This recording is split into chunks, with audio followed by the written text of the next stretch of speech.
കാട്ടുമൃഗങ്ങളുടെ ആക്രമണം ഏത് നിമിഷവും പ്രതീക്ഷിക്കാം. 2 ദിവസം മുമ്പ് ഒരു ഫോറസ്റ്റ് ഗാർഡിനെ ആന ചവിട്ടിക്കൊന്നു.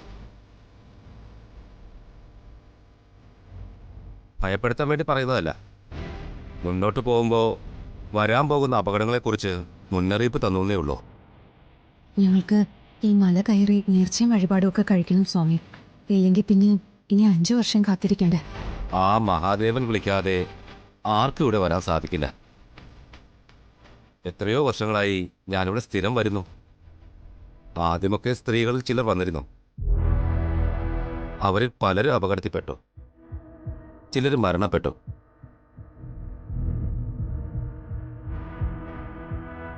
പിന്നീട് സ്ത്രീകളാരും വരാതായി. സ്വാമി ഇതൊക്കെ പറഞ്ഞ് ഞങ്ങളെ പേടിപ്പിക്കുകയാണോ? ഞങ്ങൾക്ക് അങ്ങനെ ഒരു പേടിയില്ല. ഈ മല കയറാന്ന് ഉറപ്പുള്ളതുകൊണ്ട് തന്നെയാ ഞങ്ങൾ ഇങ്ങോട്ട് വന്നത്. അടുത്ത കാൽപാദം ചവിട്ടുന്ന മണ്ണിന് ഉറപ്പുണ്ടോയെന്ന് നമുക്കറിയില്ലല്ലോ. താഴേക്ക് പോയ ശ്വാസം മുകളിലേക്ക് വരുമോ എന്ന് നമുക്കറിയില്ല. ഒന്നിനും ഒരു ഉറപ്പില്ല കുട്ടി.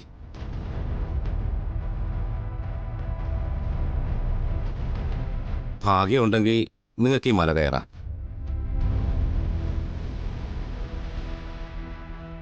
ഒരു കാര്യം ചെയ്യാം, ഇവനെ നിങ്ങൾക്ക് കൂടെ കൂട്ടാം.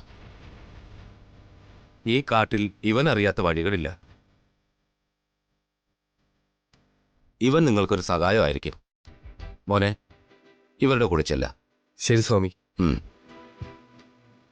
മല കയറുമ്പോൾ ഒരു കാര്യം പ്രത്യേകം ഓർക്കണം, അശുഭചിന്തകളൊന്നും പാടില്ല. സ്വാമി മല കയറുന്നില്ലേ? കയറണം, പക്ഷേ അതിനുള്ള സമയമായിട്ടില്ല. നിങ്ങൾ കയറിക്കോളൂ. മോനെ, നീ ഇവരുടെ കൂടെ മുകളിൽ ചെന്നാ ഇവർക്ക് വേണ്ട സഹായങ്ങളൊക്കെ ചെയ്തു കൊടുക്കണം. ശരി സ്വാമി. എന്നാ ഞങ്ങൾ പോയിട്ട് വരട്ടെ. ആഗ്രഹിച്ചു വന്ന കാര്യങ്ങളെല്ലാം നടക്കും. ഭക്തിയോടെ മല കയറിക്കോളൂ. ബാക്കിയൊക്കെ ഭഗവാൻ നോക്കിക്കോളും. ശരി സ്വാമി. സച്ചിട്ടാ പോവാം. ഈ 2 ദിവസവും ഇങ്ങനെ ഇരിക്കാനാണോ അച്ഛന്റെ പ്ലാൻ? അതെ, അവര് തിരിച്ചു വരുന്നവരെ ഞാൻ എന്റെ പ്രാർത്ഥനയിലിരിക്കും. കുളിക്കാനും മരുന്ന് കഴിക്കാനും ഭക്ഷണം കഴിക്കാനും മാത്രമേ ഞാൻ ഇവിടുന്ന് എഴുന്നേക്കൂ. അതെ, അച്ഛന് പ്രായം എത്ര ആയെന്ന വിചാരം? എന്തൊക്കെ അസുഖങ്ങൾക്കാ മരുന്ന് കഴിക്കുന്നതെന്ന് വല്ല ഓർമ്മയുണ്ടോ? ഒരു ഹാർട്ട് പേഷ്യന്റ് അച്ഛൻ.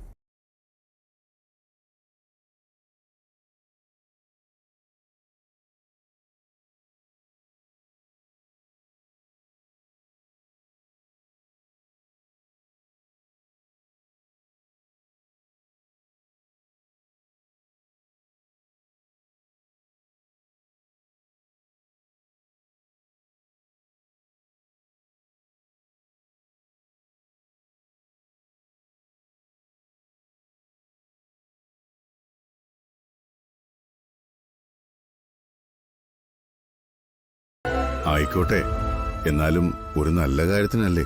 നല്ല കാര്യത്തിനാണോ അതോ അർച്ചനടുത്തേക്ക് പാര വെക്കാൻ കൂട്ടുപോയതാണോ എന്ന് ആർക്കറിയാം?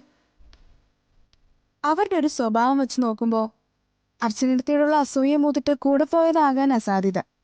നീ എന്തിനാ ഇങ്ങനെ ആവശ്യമില്ലാത്തത് പറയുന്നത്? അവളും എന്റെ മരുമകളല്ലേ. എന്റെ പ്രാർത്ഥന അവൾക്ക് വേണ്ടി കൂടിയ. അച്ഛൻ പ്രാർത്ഥിക്കുന്നതിനൊന്നും ഒരു തെറ്റുമില്ല. ഞാൻ എനിക്ക് തോന്നിയത് പറഞ്ഞു എന്നേ ഉള്ളൂ. അല്ല, തിരിച്ച് നിന്നോട് ഞാനൊരു കാര്യം ചോദിക്കട്ടെ? എന്ത് കാര്യം? നിന്റെ ഉള്ളിൽ ഒരു ജീവനുള്ള കാര്യം. അത് നീ മറക്കുന്നു.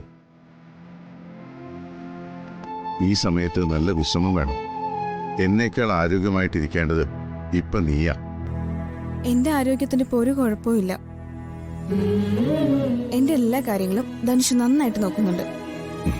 പിന്നെ അർച്ചനേട്ടത്തി 2 ദിവസത്തേക്ക് എനിക്ക് വേണ്ട എല്ലാ കാര്യങ്ങളും ചെയ്തു തന്നിട്ടാ എടുത്തി പോയത്. അതൊക്കെ ഞാൻ കൃത്യമായിട്ട് കഴിച്ചോളാം. എന്നാ പിന്നെ നീ ചെല്ല്, ഞാൻ പ്രാർത്ഥിക്കട്ടെ. ദേ, കുറച്ച് കഴിയുമ്പോ ഞാൻ വരും. അതുവരെയുള്ള പ്രാർത്ഥനയൊക്കെ മതി. എന്റെ പ്രാർത്ഥനയുടെ സമയമൊക്കെ ഞാൻ നേരത്തെ തീരുമാനിച്ചതാ. മോള് ചെല്ലേ.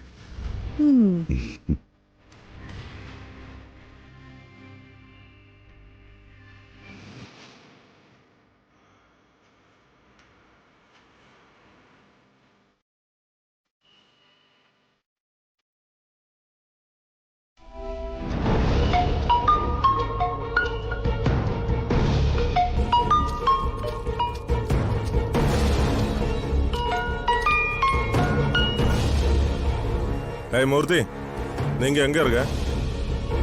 இந்த காட்டுக்குள்ள ஏறியாச்சா? ആ ഞാനിവിടെ എത്തി. எங்க? പാണ്ഡ്യ, നിന്റെ ഫോണിലേക്ക് ഞാനൊരു ഫോട്ടോ അയച്ചിട്ടുണ്ട്.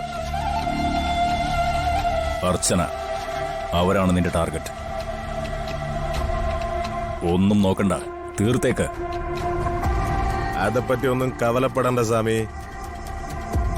അതുക്ക് താൻ എന്താ രത്നവേൽ പാണ്ഡ്യൻ കാട്ടുക്കുള്ള ഏറിയാച്ചേ? ആ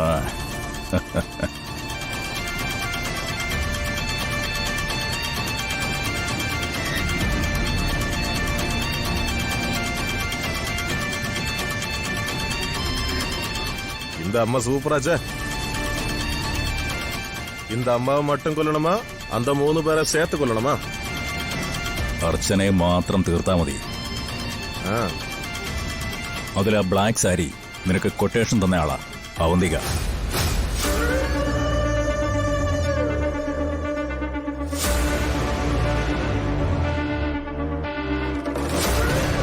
அது சரி.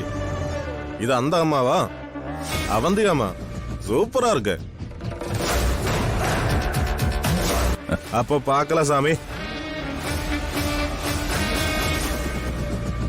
வாங்கடா.